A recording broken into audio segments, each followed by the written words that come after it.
Trujillo está de luto. Hay miedo en el pueblo. En la Sonora hay enfrentamiento. Caen campesinos junto a militares. Contexto del narco, seguridad nacional. Pedazos de cuerpos tirados al Cauca. El río se convierte en río de sangre. Oh río del Cauca que esconde secretos. Los peces se unen en ronda solidaria. Las piedras y el agua forman cavidades, buscan convertirse en un mausoleo. Y la luna llora, llora tristemente. Solo las estrellas alumbran en silencio. Y la luna llora, llora, consuela a los humildes.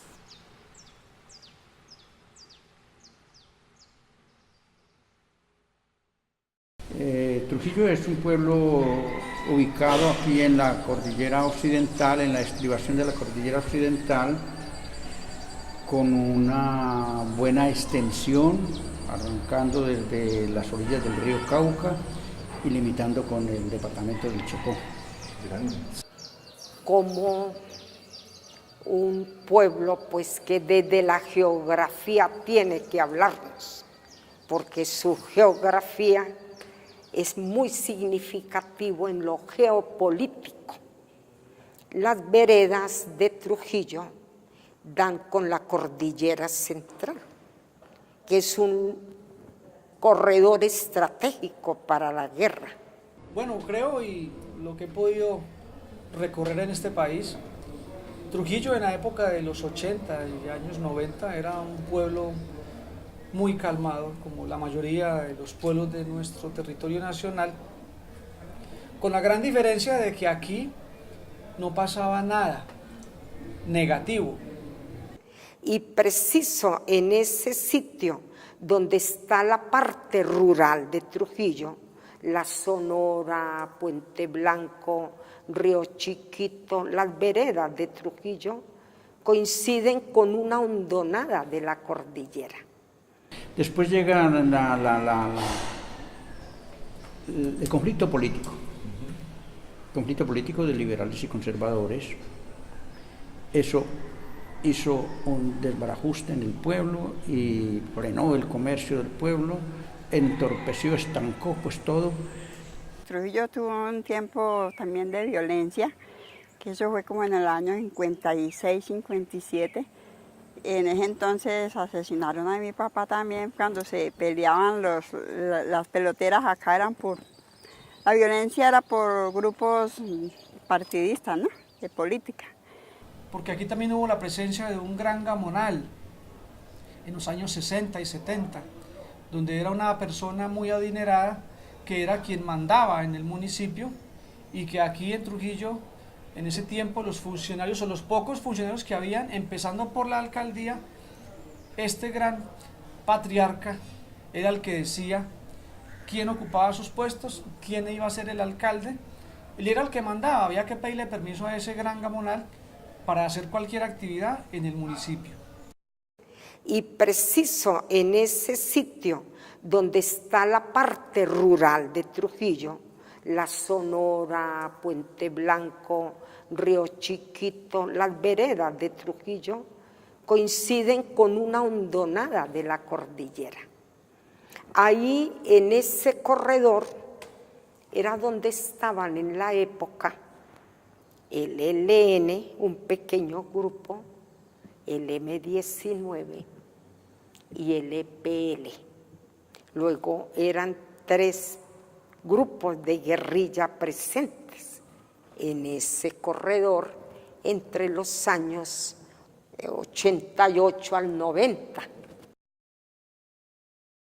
Un 16 de marzo del año 1990 nuestra casa fue allanada tipo 5 pasadas de la mañana. Estábamos por supuesto durmiendo todos en mi casa y fuimos retenidos un hermano mío, Fernando, y mi persona, acusados de ser auxiliadores de la guerrilla, de ser guerrilleros, de ser paramilitares. Bueno, nos acusaron de todo un poquito. Bueno, ahí empezaron a asesinar a la gente, a los campesinos. A los campesinos que venían venían a una marcha que hubo en esa época, auspiciada decían que era la guerrilla la que auspiciaba las marchas, pero eso no era así. La gente estaba protestando porque habían asesinatos selectivos. Ese día en Trujillo hubo, por así decirlo, una batida, una retención arbitral de muchísima gente. Cuando llegamos a la estación de policía de Trujillo, encontramos muchísimos de nuestros amigos, compañeros de estudio, que también habían sido retenidos, que también habían sido allanadas sus casas. Fueron variables importantes que influyeron en lo de la masacre de Trujillo, lo geopolítico, el narcotráfico, la presencia de la guerrilla, la presencia de las AUC, quienes trabajaban en alianza con la policía y con el ejército. Ellos se reunieron en el parque y resulta que el ejército rodeó a la gente, no los dejaban participar y todos los que llegaban los iban como señalando, ¿cierto? Y hubieron gente que los aporrearon, los trataban mal, no les dejaban entrar comida porque ellos estaban en una protesta. El teniente Fernando Berrío, comandante de la policía acá en Trujillo, y el mayor Alirio Dueña, del batallón Palacé de Buga, quien fue el que comandó la acción.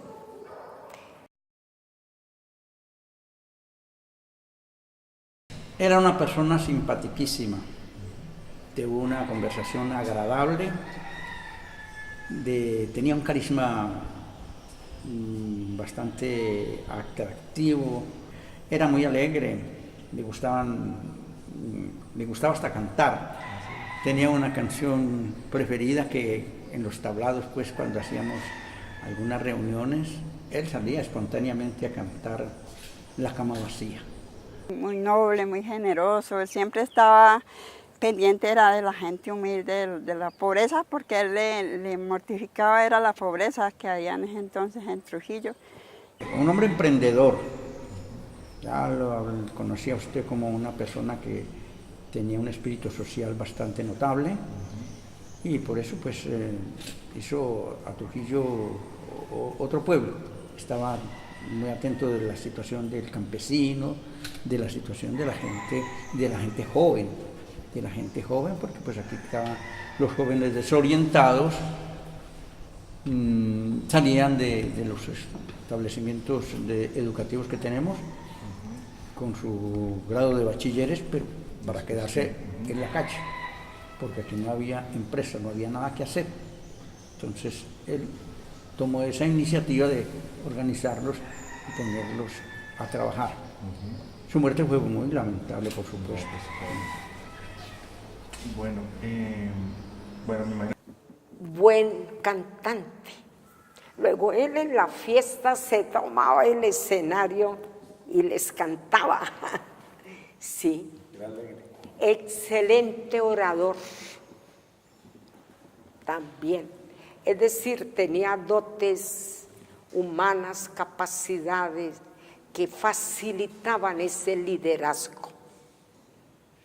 Creo que ejerció un liderazgo muy humano,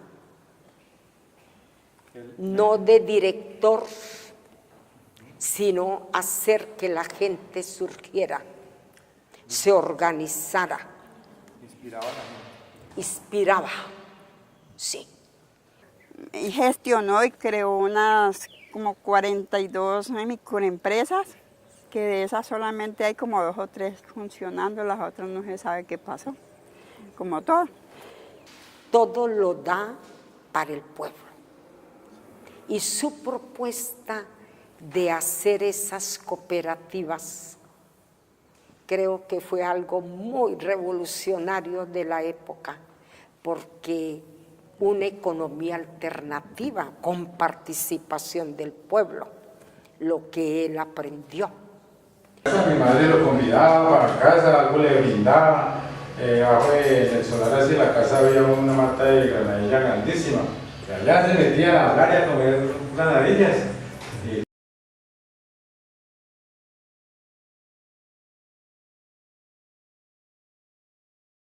Una figura que dio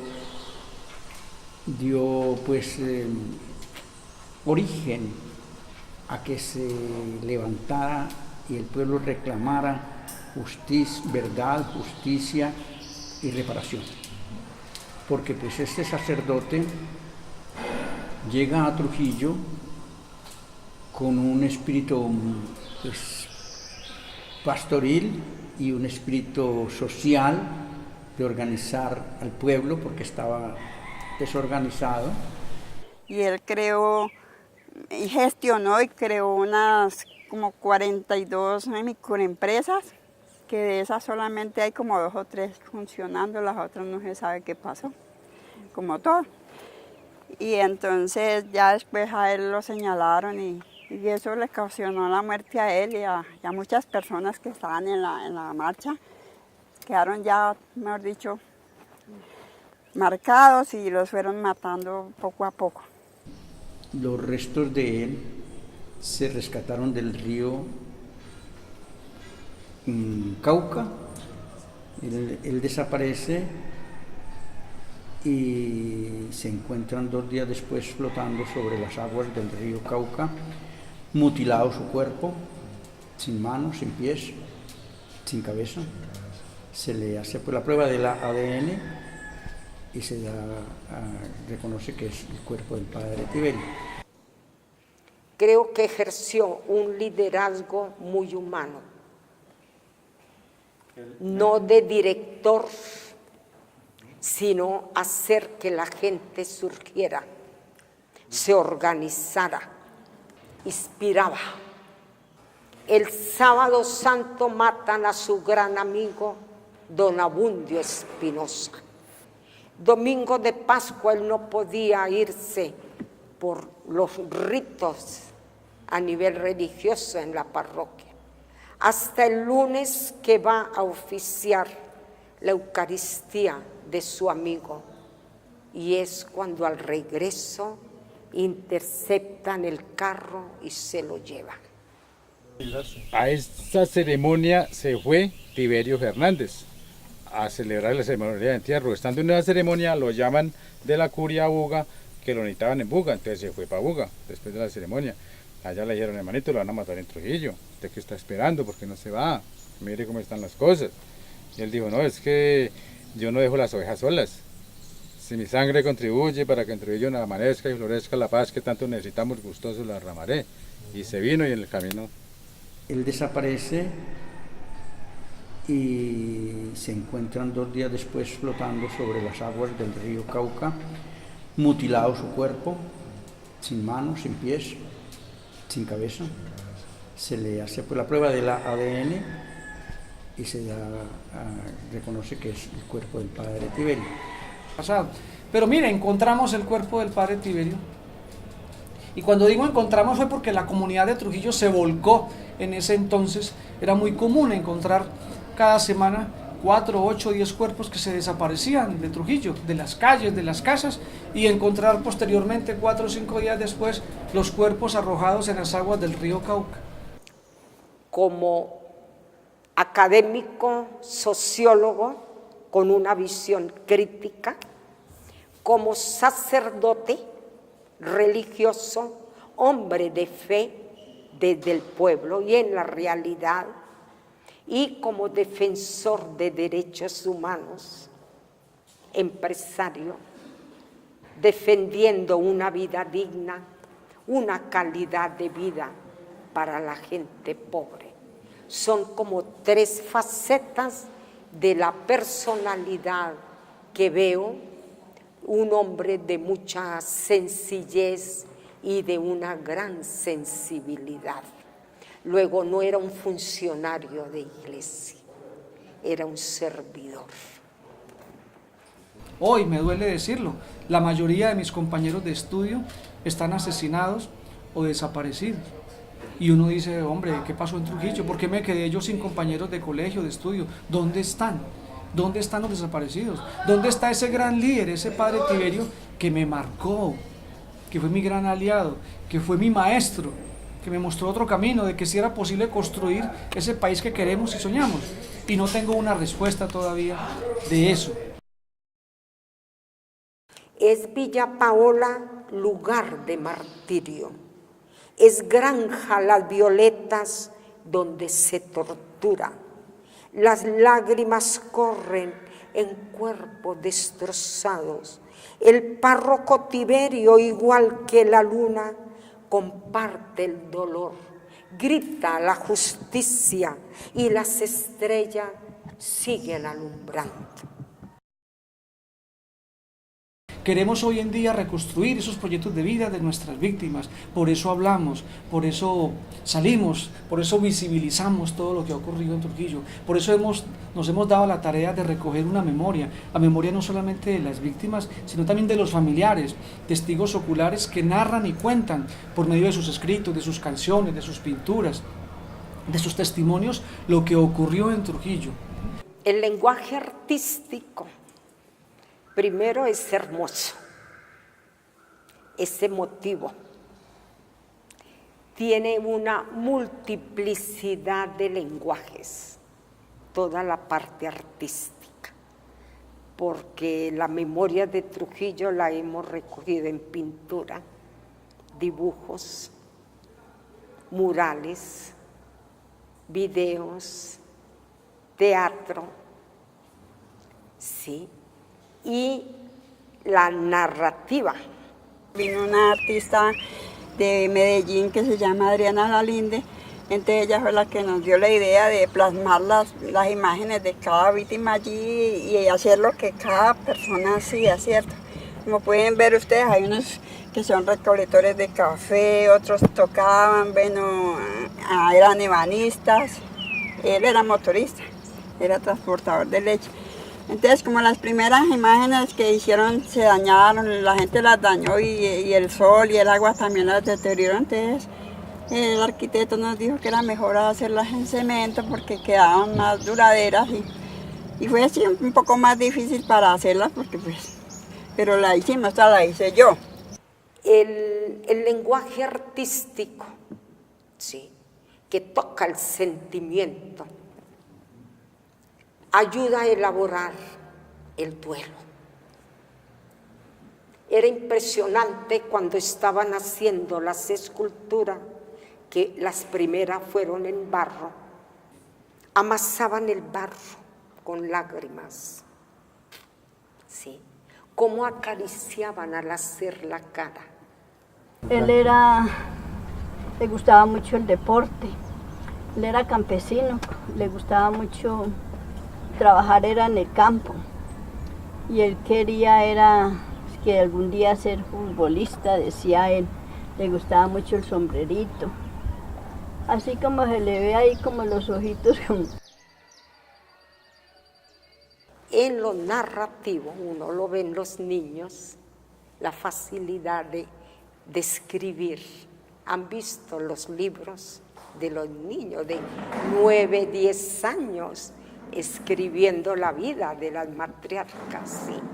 Yo creo que a través del dibujos, de trabajar con vinilos, se puede hacer mucho más sobre recuperación de la memoria que otras actividades más magistrales con los niños. Ella nos dijo, hágalo así como usted puede hacerlo. Él era barbado, el pelo crespo, muy negro, y entonces yo pues lo fui haciendo y cada uno fue creando su imagen. Y eso nos sirvió no solo que aprendemos el arte, sino que nos enseña a hacer el duelo, porque fue importante hacer el duelo, para eso es esto. Y nos ayuda no a sanar de pronto, porque eso es muy difícil, ¿no? De que aquí, acá, difícilmente pues va a sanar, pero pues esa es la esperanza, ¿no? Que el tiempo y Dios nos dé la fuerza para sanar.